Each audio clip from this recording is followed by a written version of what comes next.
Oke, balik lagi di Parimatch News Podcast. Info tren dan cerita tentang sepak bola yang bakalan bikin lo makin update. Kali ini kita akan bahas tentang Liga 1 Indonesia. Udah mau menuju akhir musim nih Liga 1-nya. Kita bakalan bahas pemain-pemainnya kayak gimana, regulasinya kayak gimana, dan overall Liga 1 itu kayak gimana. Jadi buat lo yang masih mantengin nih Liga 1 dan ngikutin juga tim-tim favorit lo, nonton video ini sampai beres. Kayak gimana videonya? Yuk kita mulai.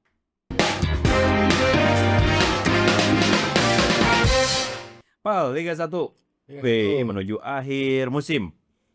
Kalau orang biasanya Ligue 1. Liga Ang, ya bener. Ya, kalau misalnya Ini kenapa Liga orang Ang. kenapa sih harus di Ligue 1 Liga 1 aja Liga padahal. 1 ya. Mungkin kan kalau lagi ngebahas isu-isu yang apa? Sensitif. Betul. Lagi ngeledekin Tapi misalnya. kita di Indo sering gitu ya. Itu tuh di negara Wakanda. Wakanda, Konoha biasanya kan. Itu tuh misalnya kita nyebut pemerintah sih. Oke. Susah dia aja. Pokoknya susah tuh jujur. Susah. Tapi pas setiap musim kan Liga 1 ini selalu kedatangan wajah-wajah baru, terutama dari luar negeri, pemain-pemain asing. Tuh. Nah, pemain asing ini tuh sebenarnya ya, dia tuh beneran jadi hal yang bagus kah? Maksudnya bagus tuh bisa ngasih dampak ke pemain-pemain lokalnya, ke klubnya terutama, atau lebih banyak yang malah flop dan cuman buat menghiasi aja si klubnya biar punya pemain asing gitu. Menurut lu gimana sih? Itu dua pernyataan lu menurut gua sama-sama benar sih. Karena sekarang berarti regulasinya sekarang adalah 8 pemain asing yang boleh main tuh 6. Oke, Jadi kalau misalnya ada yang mau diganti pemain asing masuk, pemain asing lain harus keluar. Pokoknya boleh ada di lapangan cuma 6, tapi yang bisa didaftarin ada 8. Oke. Nah, kalau menurut gue ini dari segi regulasi dulu ya. Pertama, ini salah satu yang paling banyak sepanjang sejarah Liga 1 berarti. Bahkan di ISL juga. Kita tuh dulu sempat 5, tapi 5 tuh misal 3 plus 1 Asia, Iya, 3 1 biasanya Asia. gitu kan ada ASEAN-nya juga gitu. Tapi kalau ini tuh 8 bebas. Bebas ya? Mau Oh, Asia bebas ya tahun ini? bebas, mau Asia semua bisa. Lah, bukan harus ada Asia tetap. Enggak bebas. Oh, bebas ya? Setahu gue Oke. bebas.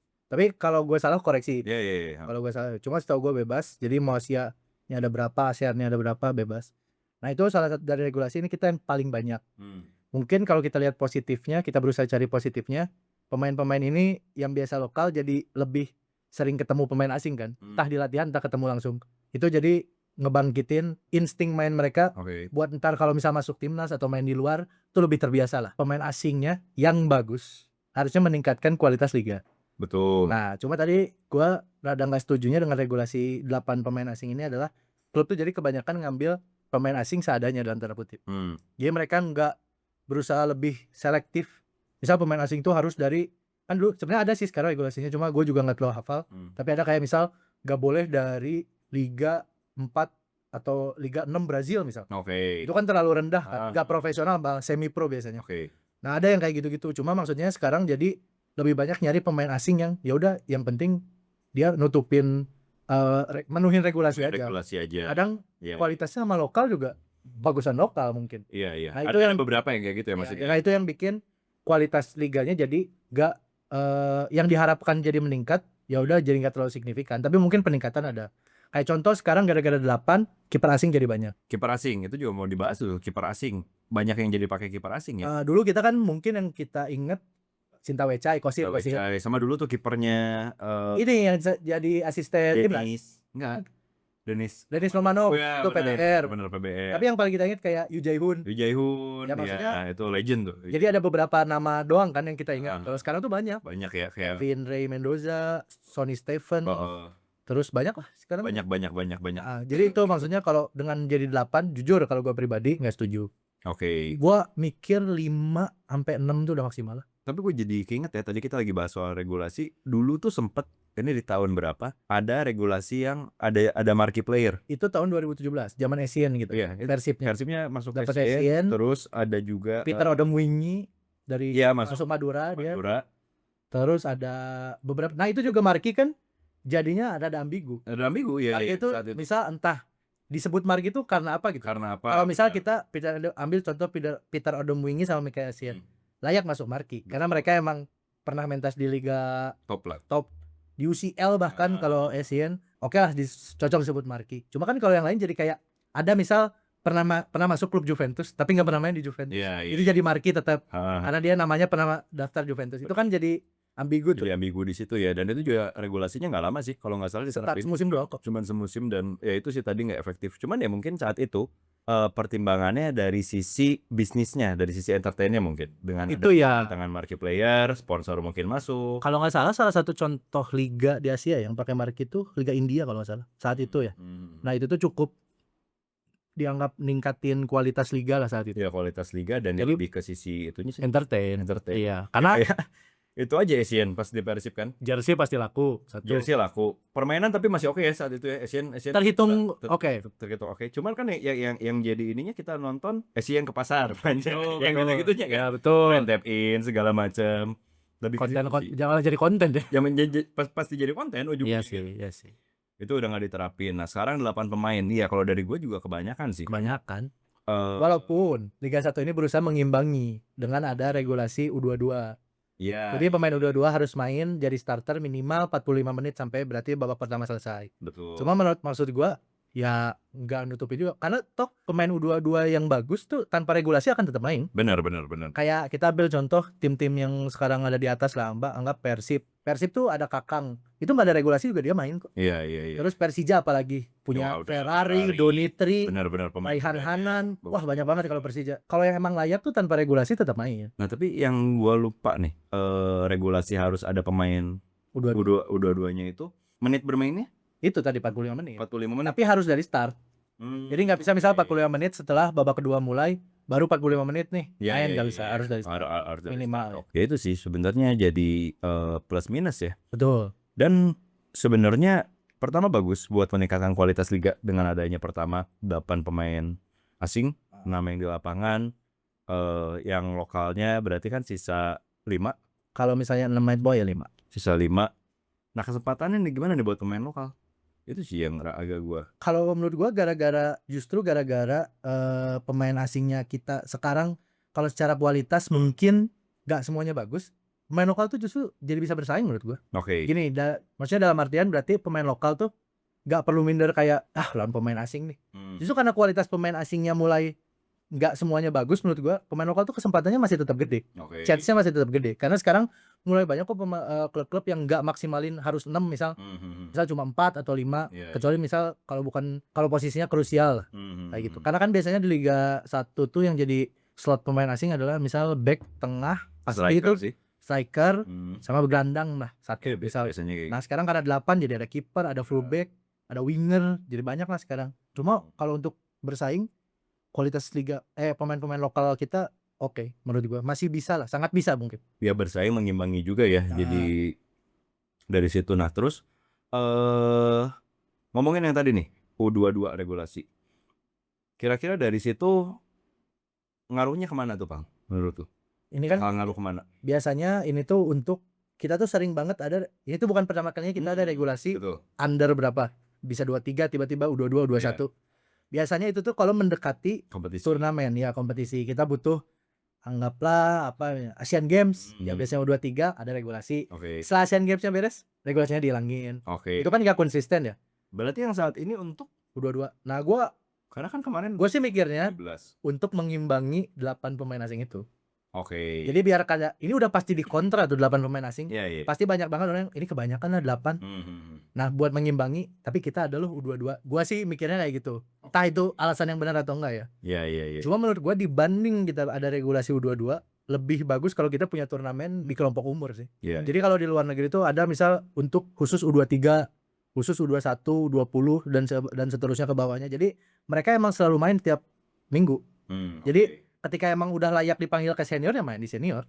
Iya. Malah lebih efektif menurut gua. Enggak cuma 1-2 nama yang muncul tapi bisa langsung banyak gitu. Satu generasi. Iya sih. Itu sih. Mending ningkatin kualitas atau mengadakan liga yang kelompok umur kalau menurut gua. Benar. Cuman ya itu ya kalau kita lihat Liga 1 ini juga kan baru apa ya? Bisa dibilang baru kita mulai lagi pembenahan, apalagi semenjak Erick Thohir masuk. Ya harapannya kan selain timnasnya nih sekarang yang udah pelan-pelan naik, Liga 1-nya juga bisa oke lah gitu. Tuh. Tadi ngomongin lagi soal balik lagi ke yang pemain asing. Siapa yang paling perform, Pak? Pemain asing paling perform. Kalau dari gue top scorernya dulu nih. Alex Martin. Alex Martin jago banget. Jago banget. Levelnya udah Untuk beda. pemain asing ya. Nah, kita tuh butuh misal pemain asing modelan Alex Martin tapi semua punya Alex Martin gitu. Semua tim. Itu kalau mau ningkatin kualitas liga. Oke. Kalau sekarang cuma misal dari 18 tim, 5 tim doang yang punya pemain asing sekaliber Alex Martins, ya liganya di situ-situ aja. Iya, oke. Mau kita jadi 10 pemain asing, 12 pemain asing tetap segitu-segitu aja. Kalau kualitas pemain asingnya nggak dijaga. Oke. Alex Martin termasuk yang oke. Terus yang musim ini patut kena mention tuh Tyrone Del Pino. Persib. Oh ya Persib. Oke. Dia top skor Persib, Dia top 14 skor gol. karena mungkin David Da Silva-nya juga Lagi banyak cedera dia. banyak cedera ya. Jadi performanya musim ini nggak maksimal. Dulu tuh David Da Silva kayaknya paling. Nah, Alex Martin sekarang tuh adalah David Da Silva. Saat itu kan. Dulu zaman masih di Persebaya sampai ke Persib Selalu konsisten. selalu konsisten, haus gol. Dan itu yang bikin jadi menarik. Mungkin kalau saat ini striker lokal kita belum ada yang tipenya kayak gitu ya, pembunuh di depan gitu. Belum ada. Sejauh ini belum ada. Sekuat itu karakternya. Walaupun kalau nama-nama misal yang langganan timnas Sananta, Dimas Derajat, Hoki Caraka, itu tuh striker oke lah menurut gua. Betul. Untuk standar Liga 1 saat ini. Tapi karakternya belum lah kalau. Iya sih kalau kalau kita mungkin berkaca lokal zaman dulu kayak Tibo tadi, yang kita Marinus mungkin. terus striker Patrick Wanggai biasanya timur sih ya. Timur sih biasa tuh kita ya banyak striker tuh timur. Kalau misalnya kita ambil lebih jauh Kurniawan Dwi Widianto, Ilham Jaya Kusuma. Iya banyak sih ya. Banyak. Cuman kalau yang karakter pembunuh gitu ya paling kayak naturalisasi sih, Christian Gonzalez. Iya. Christian Gonzalez adalah Gonçalves. betul. Striker banget lah kalau Striker banget. Itu tadi striker. Terus siapa lagi selain Tyrone? Martin, Tyrone, terus juga ada Gustavo Almeida dari Persija. Dia tuh sebenarnya udah konsisten dari musim lalu di Arema. Cuma dia kan Arema setengah musim tuh. Pindah ke Persija setengah musim, cuma banyak cedera. Di di paruh musim keduanya. Baru di musim ini oke lagi dia ngegas lagi. Gustavo Almeida bagus. Terus ada wingernya Borneo, gue inget Mariano Peralta. Itu oke banget mainnya. Itu ngingetin gue sama dulu ada pemain asing yang tipikalnya cut inside dan mirip siapa ya dia gaya mainnya, agak-agak Latin tuh. Yang masuk ke dalam. Atep ya, cuma kan kita lagi ngomongin pemain asing. Atep ya, gak se-skillful Greg sih. Lu tau Greg kan? Tahu Greg. Kalau Gak se-skillful Greg, cuma dia oke banget di kanan, mirip-mirip kayak pemain Persebaya Bruno Moreira kan. Itulah Mariano Peralta itu oke. Terus ada strikernya Arema, Dalberto. Sebelumnya main di Madura. Musim lalu finalis kan? Iya. Apa 2 musim lalu di Madura? Gue lupa. Nah, tapi yang menariknya itu ya, kayak tadi Persib dan Persija nih. Persib, David Da Silva-nya lagi cedera, ada Tyrone. Itu betul. Kalau Persija itu Gustavo Almeida itu mungkin bisa dibilang nggantiin Simic yang kayaknya udah mulai agak redup deh. Ya, Simic juga umurnya udah 36, 37 kayak. Jadi emang udah wajar lah kalau misalnya udah mulai diganti. Ini mungkin tahun-tahun terakhir striker-striker yang udah mulai uzur. Walaupun di Indonesia sih striker sampai 40 kadang masih bisa perform sih, bener sih. Kayak lu tadi sebut Beto masih oke. Dulu ada kayak Begams. Kayak Begams itu Eden sih pemain sih. Yang apa? Mau throwin salto dia. Salto. Ada itu Pak. Selebrasi selalu aneh-aneh. Tapi itu jadi ngingetin zaman dulu Sriwijaya ya. Iya. Sriwijaya itu sekarang di liga berapa? Liga 2 apa Liga 2 apa Liga 3? Padahal seru tuh kalau lagi nonton Sriwijaya karena selalu Sriwijaya pas ada si Kate itu, mana timnya lagi bagus juga saat itu. Orang itu lokalnya Firman Utina, Ridwan Supardi, Jufrianto. Bener. Yang akhirnya tahun 2014 ya ditarik Persib ya. Satu paket Persib, sepaket. Tapi saat itu kalau nonton Sriwijaya entertaining, udah gitu itu main menghibur sama selebrasinya selalu ditunggu. Bisa tiba-tiba mereka duduk bikin ngedayung-ngedayung. Iya, itu hal-hal kayaknya sekarang udah agak jarang ya. Dan mereka tuh kelihatan di konsep. Iya, kayak udah latihan dulu gitu. Gue mikirnya kayak mereka udah jago nih. Jadi pas selesai latihan mereka mikir selebrasi ngapain ya nanti? Iya, karena kayak udah pasti ngegolin deh kita nih. Karena mungkin mereka saat itu Sriwijaya dan Persipura ya terutama. Persipura ya. Zaman itu ya 2010 ke atas.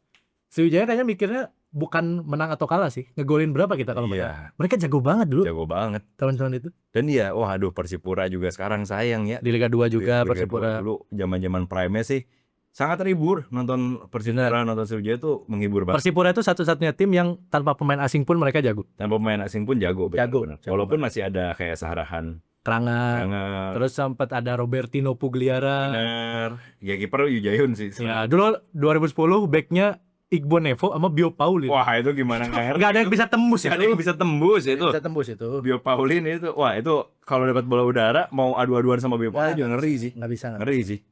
Memang itu yang seru tuh dari Liga Indonesia. Nah, ngomongin soal itu Liga Indonesia nih, Liga 1 terutama saat Iya. ini. Arahnya mau kemana nih kira-kira?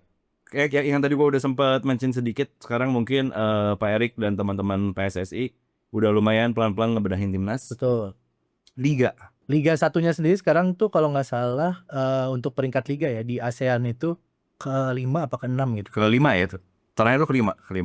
Kelima berarti dari 11 liga ya Dari harusnya. 11. Kalau semua ASEAN ada liga. Yang di atasnya Thailand. Indonesia tuh Thailand pasti, Malaysia, Vietnam, Singapura. Ya. Nah kita tuh mungkin targetnya adalah dalam beberapa tahun ke depan bisa mengimbangi liga-liga ini. Walaupun cara treat liga-liga ini juga agak beda nih. Jadi misal gue ambil contoh Malaysia. Malaysia tuh bisa ada di sekarang karena koefisien mereka naik gara-gara mereka punya JDT. Satu tim lah Support kasarnya lah ya Satu. yang Kalau misalnya ada orang bilang Liga Petani, mungkin Malaysia ini dalam tanda kutip bisa kesebut itu karena JDT ini sangat menguasai lah. betul. Bahkan mereka punya JDT 2 yang pemainnya juga bagus-bagus. Iya. Nah, JDT ini tapi ngangkat Liga Malaysia karena mereka bagus di Asianya. Nah, itu yang bikin koefisien naik kan salah satunya itu tuh.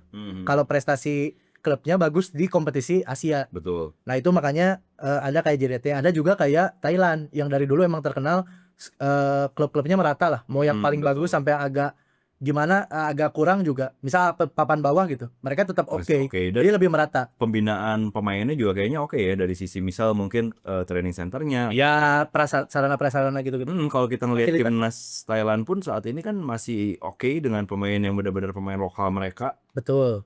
Dan ada beberapa nama kayak dulu kalau lu tahu inget Terasil Dangda. Terasil yang Ya sempat ke Liga Spanyol gitu kalau nggak salah. Oh iya. Iya, sempat trial apa emang main ya? Gue lupa. Kalau siapa yang jago tuh nomor 10 tuh? Sanatip Songkrasin. Keras. Lionel Messi-nya Thailand ya. Thailand tapi emang gila sih. Emang jago. Jago banget sih. Nah, itu kan hasil dari liga yang bagus ya. Nah itu gue tuh berharapnya tuh ya selain sekarang timnas udah lumayan oke, liganya kalau nggak dibener-benerin ya mau sampai kapan gitu. Iya betul. Nah salah satunya misal yang mulai kita bisa bedain, oke tadi mulai ada VAR, VAR, terus udah mulai ada sekarang, mungkin nanti season-season berikutnya mulai ada garis teknologi gawang, biar gak ada bola yang udah lewat gawang gak disahit. Terus atau misal teknologi offside otomatis, jadi kita bisa langsung tarik garis, tahu offside atau enggak. Nah tapi salah satunya menurut gua yang bikin liga tetap maksudnya bisa naik tingkat adalah itu tadi, pemain yang main di dalamnya, terutama pemain asing. Jadi gue pengen regulasi itu tuh nggak cuma ada, tapi diperhatiin tujuannya. Bisa ada 8 pemain asing oke, tapi apa tujuannya? Misalnya mau ningkatin liga, berarti kita cut nih misal boleh pindah ke sini cuma kalau misalnya bukan di 5 liga top Eropa, berarti harus liga 1-2-nya doang. Misal kalau liga top berarti anggaplah Inggris, Spanyol, Itali, Jerman, Prancis, itu bisa sampai Liga 3 misal. Tapi sisanya Liga 1 doang yang boleh. Itu kan ningkatin kualitas liga kan. Untuk pengen itu sama itu tadi fasilitas. Fasilitas sih itu yang jadi sorotan. Sekarang tuh banyak stadion yang sebenarnya nggak dalam tanda kutip nggak layak tapi lolos verifikasi. Itu masalahnya berbahaya buat karir pemain. Banyak pemain yang misal stadionnya terlalu keras atau terlalu kering, cedera panjang. Dan itu banyak banget korban. Cedera juga jadi nggak perform maksimal dengan kita. Mereka punya skill oke, dikasih lapangan yang seperti rumput gak rata misal atau ada bagian tanah yang gak rata, pas hujan menggenang. Nah gitu-gitu. Gawang kecil sebelah yang itu kan nggak mungkin. Yang tim musuh kayak lebih kecil. Itu nggak mungkin. Tapi kalau kecil sebelah tuh masih kayak ini bisa diganti. Lu bayangin kalau agak miring. Ini kayak miring deh. Kayak miring deh. Di tanahnya turun gitu ya. Tapi ya itu sih agak sayang jadinya. Iya. Kalau misalnya ya memang harus menyeluruh dan memang bukan PR gampang, balik lagi step by step sih. Step by step. Apalagi ada nggak bisa sih menurut gue, maksudnya cuman dari pengelola liganya aja nih kayak sekarang LIB, Liga Indonesia Baru yang punya semangat itu, tapi ya karena kan ada masing-masing dari tim juga pengelolaan. Misal kita masih diterpa sekarang isu finansial. Nah itu kan itu sebenarnya problem menahun ya. Jadi tiap tahun tuh selalu ada tim-tim yang tiba-tiba di tengah kompetisi ada rumor nggak bisa bayar gaji. Nah itu mungkin menurut gua bagian dari verifikasi itu. Ketika misal ada tim yang dianggap keuangan yang nggak bisa bertahan satu musim, kalau dia harus dalam tanda kutip diskualifikasi. Karena itu ngeganggu kesejahteraan pemain juga. Benar. Pemainnya udah dijanjiin nominal sekian dari awal musim, tiba-tiba nunggak 3 bulan 4 bulan, kan kasihan mereka. Itu hak mereka. Iya sih. Itu juga cukup penting ya. Nah, Terus ngomongin Liga 1 lagi. Liga 1 ini kan kita kayak tadi nih, kita udah bahas pemain-pemain yang perform lah ya di Ya. musim ini. Khususnya para pemain asing yang memang tadi juga lu udah cerita dia bawa selain emang cuman buat warna, selain cuman ini, tapi untuk peningkatan kualitas liga juga. Betul. Gue mau sedikit kasih challenge ke lu, Pal. Boleh. Karena kita sekarang akan masuk ke Parimatch News Challenge. Nah, ini challenge Pal. Kali ini gue bakal ngasih challenge untuk menilai seberapa Challenge? Manekin challenge? kita Baru. Itu kapan nih? Berapa itu? Manekin challenge? kita kayak gitu challenge. Challenge-nya ini tentang Liga 1. Oke. Jadi kita akan bakal bikin Parimatch Awards buat Liga 1. Walaupun liganya belum beres. Enggak apa-apa, selama berjalan aja kan kita Berarti sejauh ini. sejauh ini. Oke. Cuman kan kalau biasanya nih, kalau misalnya awards kayak gitu kan ada pemain muda Terbaik. apa, nah kita sedikit beda. Terganteng. Itu kalau misalnya apa komunitas-komunitas tuh. Kalau kuliah Kalau lagi ada acara yang tergantung. lagi apa namanya malam keakraban, makrab. Iya, benar. Terganteng, terjatuh, terjahil. Nah, itu. Terus suka ada lagi yang sosokan seru, terserah. Itu. Susun. Iya. Jujur. Tapi kita nggak segitunya, Yang pertama dari pemain asing Oke. yang paling underrated. Main asing paling underrated. Underrated ya. Ini gua berarti per kategori 1 atau top 3.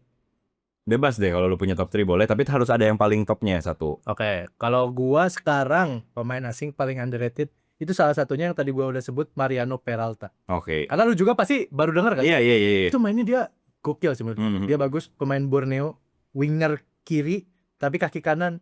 Jadi dia selalu cut inside. Sebenarnya udah banyak yang kayak gitu, cuma Peralta ini gue suka lah gaya main Peralta. Terus juga kalau misalnya mau honorable mention ada yang sekarang musim ini underrated, back Persib Gustavo Franca. Oke, betul. Kita sering dengar Nick Kuipers, kita sering dengar Kevin Mendoza kata Iya. save-save-nya, tapi Gustavo Franca ini salah satu pemain yang bikin Nick Kuipers makin bagus lagi. Karena kan kalau punya tandem bagus, pemainnya bisa meningkat juga kan. Betul. Itu sih kalau ada satu lagi gelandang bertahan Persija gue suka. Nomor 6, Ramon Bueno. Itu tipe-tipe pemain yang gak kelihatan mainnya, tapi sebenarnya dia sangat penting. Oke. Stabil lah buat penstabil tim tuh ya mana. Itulah 3 nama. Kalau di Barca dulu tuh kayak Sergio Busquets. Nah, orang kan dengar Xavi Iniesta. Iniesta. Tapi kalau kata Sergio Busquets ini belum tentu jalan kan. Nah, itu benar. Ramon Bueno. Tapi topnya siapa di antara 3 ini? Peralta. Peralta. Gua suka banget Peralta. Peralta. Ini agak subjektif tapi gue suka banget Peralta. Gak apa-apa kan ini penilaian lo award. Betul. Oke. Versi Nopal ya ini ya. Terus nah ini konteksnya terserah. Pemain muda yang bakalan bikin orang yang nonton. Wah, siapa nih? Oh, oke. Oke.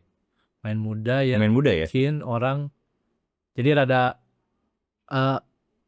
teralihkan ini perhatiannya lah ya. Kalau Betul. misalnya nonton tuh kayak Betul, ini siapa ya namanya sih ini jadi pengen tahu, biasanya pemain muda tuh belum banyak dikenal biasa. Misal iseng-iseng nonton, ini bagus juga. Misal. Oke. Sebenarnya ada satu yang dia udah masuk ke timnas U20 kalau nggak salah atau Oke. U23 ya. Victor Detan. Hmm. Itu winger kanannya PSM. Oke. Dia bagus banget. Lu kalau tahu mainnya Febri masih muda, Febri Haryadi Persib tuh betul. Victor Detan. Dia di kanan, inisier kanan gocek-gocek, gokil Victor Detan. Terus kalau misalnya mau ada lagi tengah sempat dipanggil timnas senior juga, Rivaldo Pakpahan. Oke. Itu dari Borneo di gelandang bertahan. Dia tipe-tipe yang hajar-hajar tuh. Iya. Kalau zaman dulu mungkin Persipura ada nama Immanuel Wanggai. Immanuel Wanggai, benar. Itu kan tipe-tipe yang hajar-hajar di tengah tuh. Nah itu Rivaldo Pakpahan. Terus kalau yang lain sebenarnya Persija sih yang paling banyak. Ada satu nama yang musim ini lagi bagus-bagusnya menurut gue, lagi rising star lah dia, lagi melejit, Raihan Hanan. Dia umur baru 20 apa di bawah 20 gue lupa, tapi dia udah bikin 5 gol 2 assist. Dan fun fact-nya adalah semua kontribusi gol dia dari bangku cadangan. Jadi layak masuk kategori super sub.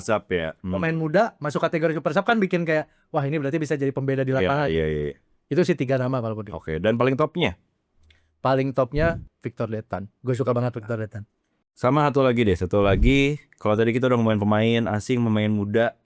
Sekarang Coachnya apa dulu nih? Nah, Baik. coach bukan yang terbaik. Kalau terbaik kan yang Kalau udah terbaik itu biasa aja. nomor 1 ya. Biasa aja terbaik. Tapi di antara semua coach yang ada, coach yang paling stylish. Kan coach tuh bebas gayanya. Ya betul. Kalau pemain mungkin harus pakai jersey. Coach itu beda-beda. Sebenarnya kebanyakan sekarang sih coach tuh kalau di Liga 1 ya gue perhatiin, misal pakai merch club kayak jersey trainee, Iya. atau misalnya official gitu-gitu. Polo shirt paling banyak ya. Ya, Polo shirt. cuma ada satu itu pelatihnya Persebaya, Paul Munster. Dia Oke. kayak apa ya kita nyebutnya? Karyawan-karyawan SCBD lah. Alias. Dia pakai ini benar. betul. Ini benar ya. Dia pakai kemeja misal hitam, tangan panjang, digulung. Oh. Lu kebayang nggak baju dimasukin? Iya. Terus pakai celana bahan. Benar. Wah itu Benar. mirip-mirip siapa ya kalau di luar ya? Pep juga kadang enggak sih enggak gitu. Tapi pokoknya Sudah pakai lanyard gitu? enggak pakai lanyard. Nah itu pakai. Oh, pakai. Official pakai. Benar. Walaupun bukan BUMN. Wah. Pakai lanyard gitu kan. Terus naik MRT berarti dia ke mana-mana. Dia kan di Persebaya. Oh iya. Dia nggak main di Jakarta. Gue cuma nyontohin SCBD biar kebayang aja. Oke. Pokoknya ntar teman-teman Dicek ya. bisa cek aja. Gue jadi penasaran. Style-nya Paul Munster. Gue jadi penasaran sih Oke. style kayak gimana. Karena dia terhitung pelatih yang masih muda, Oke. rookie. Jadi kayak Iya. mungkin ngerasa bahwa style gue juga harus ngedukung nih. Iya benar dan ngasih pembeda. Tapi itu sih serunya yang ngelihat style pelatih itu karena memang kayak dibebasin kan sama. Dibebasin sih. Kecuali kalau nggak salah tuh ada beberapa yang harus pakai jas gitu nggak sih? Kalau final atau Gue kompetisi luar gitu. Oh, oke. Cuma setahu gue sih nggak ada yang nggak boleh pakai baju barong. Agak sebenarnya Kayak boleh. boleh, cuman agak aneh aja gitu Aneh ya. aja. Agak aneh aja gitu pakai baju barong. Jujur. Bahkan misal Bali United pelatihnya nggak akan pakai baju barong. Nggak kan pakai baju barong sih. Walaupun dia Bali gitu Bali ya. nggak akan. Bener. Enggak lah. Oke, itu berarti tadi udah ada words ya sedikit-sedikit ya. Buat yang pada penasaran tuh tadi pemain-pemain yang disebutin sama Nopal performnya kayak gimana, bisa dicek juga tuh. Bisa Banyak dicek. lah di media sosial. Ntar misal kan Liga 1-nya belum beres nih, tonton aja. Tonton aja Mainnya bener bagus. pas lagi main nih. Gue paling penasaran Paul Paul Pogba. Munster, Paul Pogba bukan pelatih satu. Oke, itu tadi awards ya. Paul si Gurita. Nampak Piala Dunia dong. Paul Gurita dong. Nah, ngomongin soal Gurita. Nggak, kita nggak ngomongin Gurita. Gurita tuh tentakelnya 8 apa? Cumi lah. Gurita 8. Squidward Gurita cumi. Wah, berat sih. Cocok. Squid. Gurita. Enggak dari Oh, iya, squid. Cumi. Squid. Namanya squid. Oke, kita balik lagi. Terakhir, harapan dari Liga 1 tadi kita udah sempat sebutin 5 tahun ke depan, 10 tahun ke depan gimana. Kalau dari gue mau nambahin sedikit tentang supporter. Oke. Balik lagi supporter ini Indonesia yang paling fanatismenya luar biasa. Betul. Klub-klub yang mungkin posisinya juga masih di Liga 2 atau mungkin lagi ada di papan bawah tetap punya fanbase dan juga antusiasme supporter yang gokil. Ya, garis kerasnya banyak. Garis kerasnya banyak dan itu yang sangat bikin Liga 1 Indonesia ini hidup. Betul. Warna banget karena gua nggak jarang dengar pemain asing komen misal, wah atmosfer di Liga 1 Betul. beda dibanding liga-liga lain. Iya. Kita nggak usah bandingin sama liga-liga top ya. Tapi misalnya sebelumnya mereka ada yang pemain asing sebelumnya main di Liga Siprus atau misal kalau di Asia ya kita anggap Singapura misalnya kecil negaranya atau misal Thailand dan sebagainya. Indonesia masih nomor 1. Benar dari secara atmosfer. Nah, terus sedikit lagi yang jadi lumayan menarik itu fasilitas untuk supporter. Maksudnya kalau kayak sekarang kan dulu tuh masih ada sih sebenarnya sampai sekarang, cuman lumayan sering dibicarakan kalau misalnya kita lagi mau ke stadion tuh udah pasti beli tiket di Calo. Nah itu. Sekarang tuh udah beberapa beberapa manajemen udah nyiapin aplikasi misalnya. Ya sekarang sebenarnya yang online kayaknya udah banyak. Online udah. Jujur gue udah jarang nonton ke stadion. Iya. Waktu dan lain sebagainya. Cuma dengar dari teman-teman gue yang masih sering nonton ke stadion itu tuh mereka bilang udah mulai lebih rapih lah. Okay. Tapi memang masih belum 100%. Kalau misalnya kita mau digital belum 100% digital. Jadi misal lu sekarang beli tiket online tapi lu harus tetap nuker sama gelang. Ya. Itu kan belum 100% digital tuh. Gitu. Lu masih harus datang offline. Itu kan sebenarnya bisa diminimalisir tuh. Jadi kita misal tinggal nunjukin barcode aja kalau misalnya mau masuk. Itu kan lebih efektif dan efisien. Iya. Terus sekarang juga udah mulai ada masuk ke stadion tuh ada beberapa ring. Iya, ring 3 udah dicek yang nggak punya tiket nggak boleh masuk. Nggak boleh masuk. Ring 2 ada lagi, ring 1 ada lagi. Itu kan untuk menghindarin stadionnya ngebludak. Karena kan dulu kita sempat dapat rumor, maksudnya banyak lah kita ngedengar kayak stadion kapasitasnya berapa, isinya berapa. Ya itu juga. Kalau ingat dulu zaman 2008-2009 tuh, misal stadion anggap Persija lah ya pada contoh paling gampang Lebak Bulus sama Siliwangi.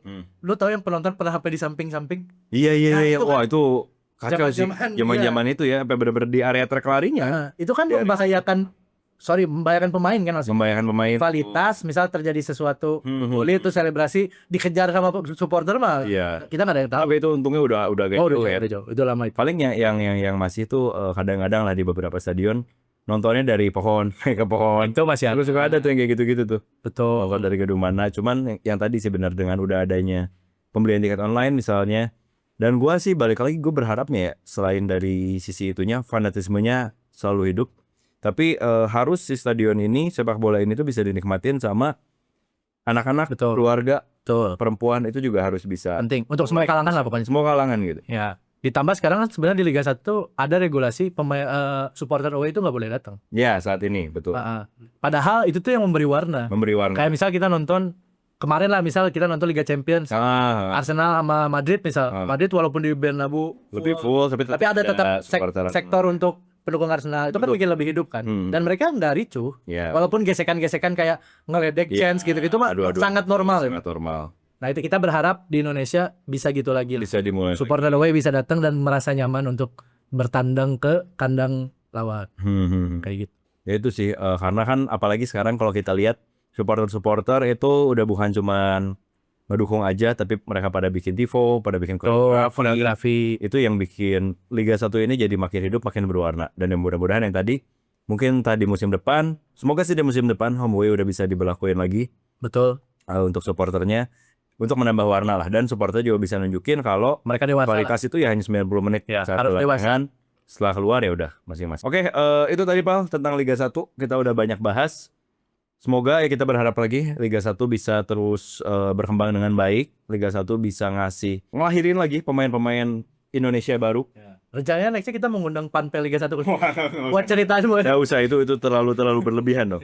Nextnya kita nanti bakal ada kejutan karena kita akan mengundang anak gawang yang suka Boy. Nanti kan kita ada episode bahas yang kayak gitu ya. Di luar lapangan tuh ada apa? Trivia seru. So sekali lagi thank you buat teman-teman yang udah nonton. Kalau kalian lagi nonton ini saat udah ada juara mungkin bakalan seru juga ya. Atau belum ada juara, Liga 1 masih berjalan, udah menuju akhir musim. Dan kita juga bakal bersiap untuk musim berikutnya yang pastinya nggak kalah lebih seru lagi. So, thank you buat teman-teman yang udah nonton. Kalau yang mau lihat nih update tentang Liga 1, tentang Timnas Indonesia, ataupun Liga Internasional, kalian follow sosial media kita di PMIN_news. Di situ kalian bisa lihat berita terupdate soal bola. Thank you, Pal. Thank you. Thank you juga buat yang udah nonton. Dan kita ketemu lagi di episode berikutnya. Bye-bye. Bye.